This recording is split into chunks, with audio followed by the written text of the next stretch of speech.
Vindu to all of my subscribers and my Gavanan to all of my new subscribers or those of you who are just stopping by. Just a little bit about me is I am an Elvenkin. I basically express myself as an otherkin, and I resonate with also being a starseed. So a lot of my type of topics that I talk about are always about the mystical, the spiritual, a lot about my own awakenings and my own healings and my own remembrance so I can help others.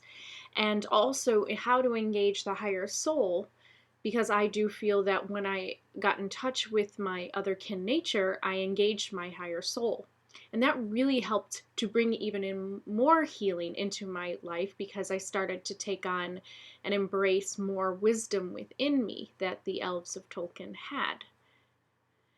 So this video is all about the idea of death and my near-death experience. I want to give you all of the information that I have to share about death and what I know about death. And I had a near-death experience, or what I believe was a near-death experience. You can be the judge and let me know.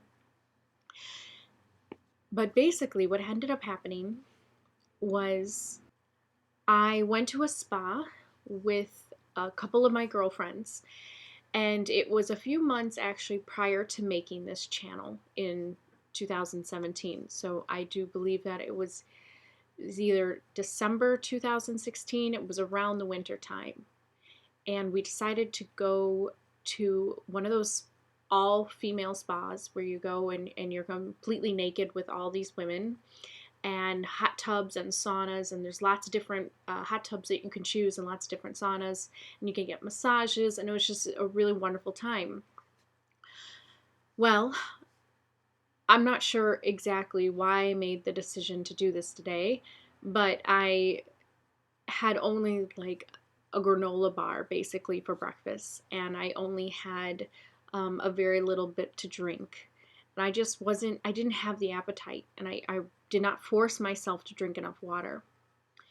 So I went to the spa, and I remember that I was fine. I was going through all the different types of, they have like a system of how to use the spa, where you end up going into a cold spa, and then you get a little bit hotter and a little bit warmer, and then you end up going back into the cooler one, and then you can go into the sauna room.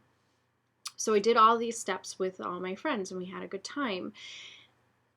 As soon as I got into that sauna, though, and I was sitting there, I started feeling this wave of heaviness come over me.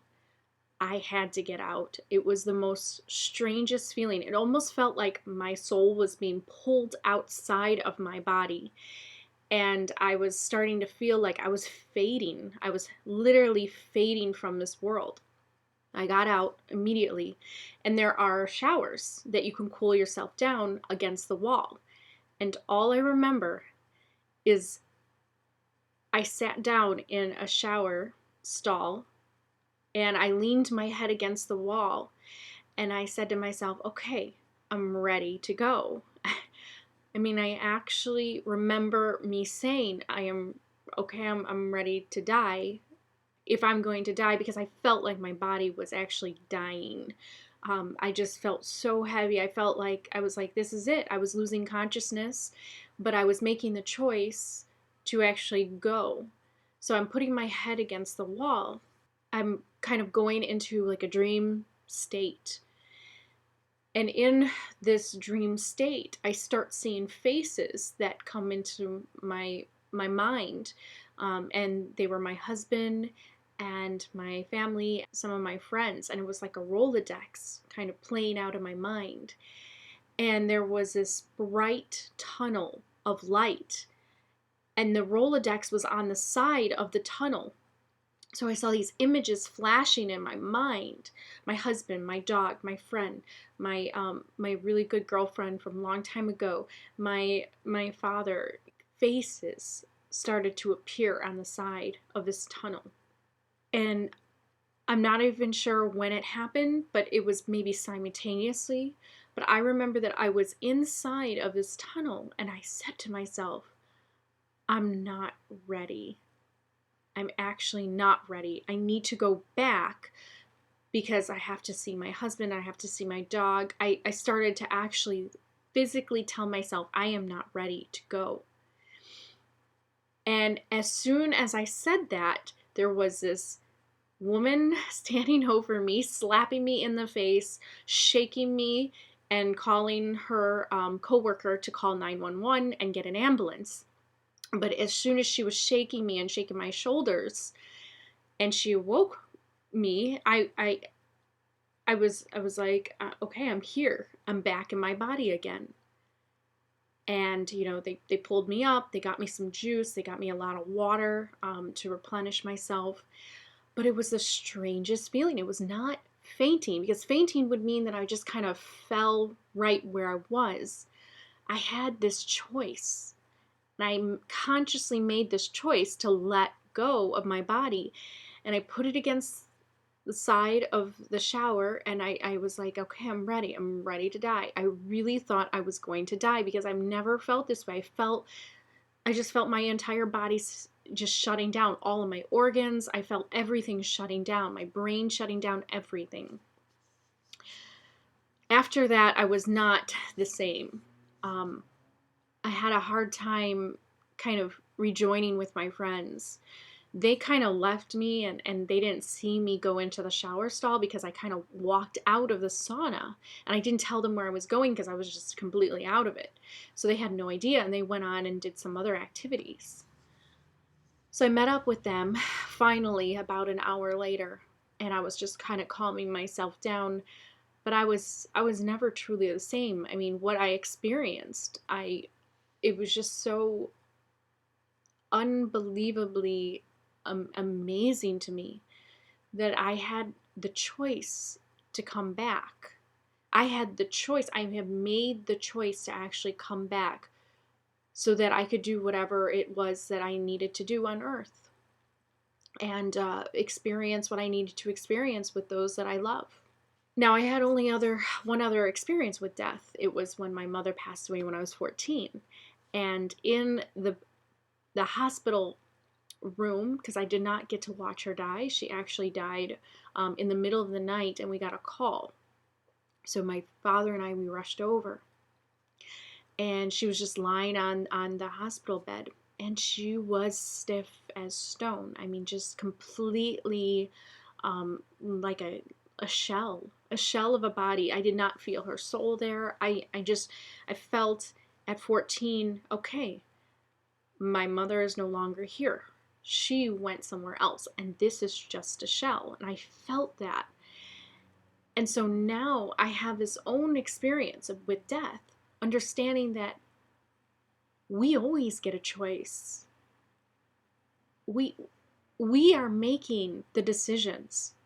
You may think that there's some creator outside that is kind of governing over your life and creating everything that happens to you. But no, it's all of us. It's every single one of us are mini creators. We create our own universes and our own worlds to experience. And we create ourselves. If we really truly get in touch with that divine source of creation of the entire universe, and you really feel like you connect to that and you have that power to actually create as much as the entire universe, but your own little universe, your own little world.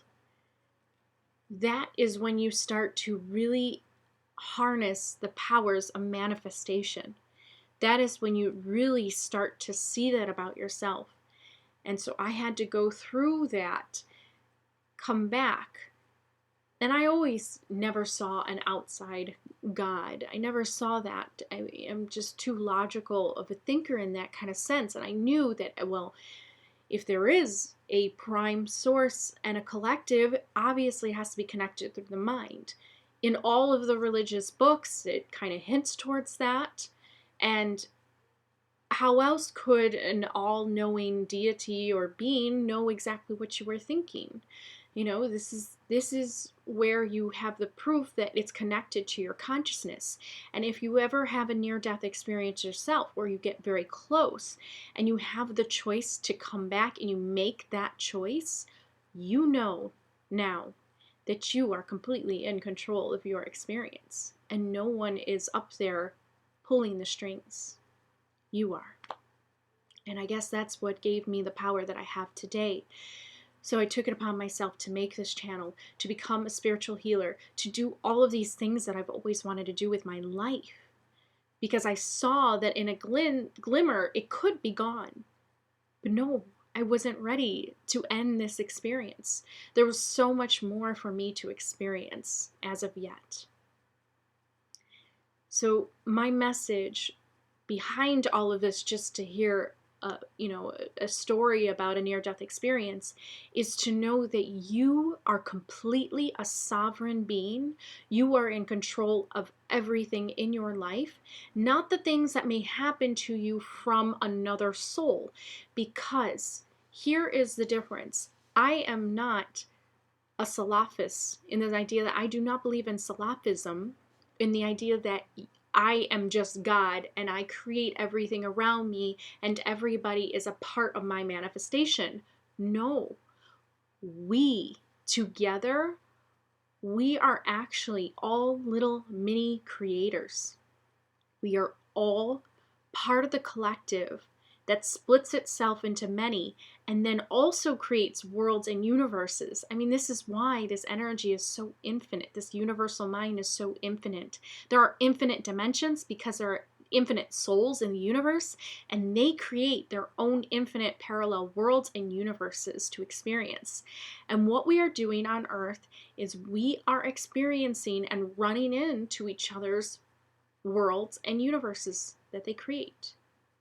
And some worlds repel each other and some worlds connect to each other. And that's when you have souls that truly resonate with one another and connect to one another.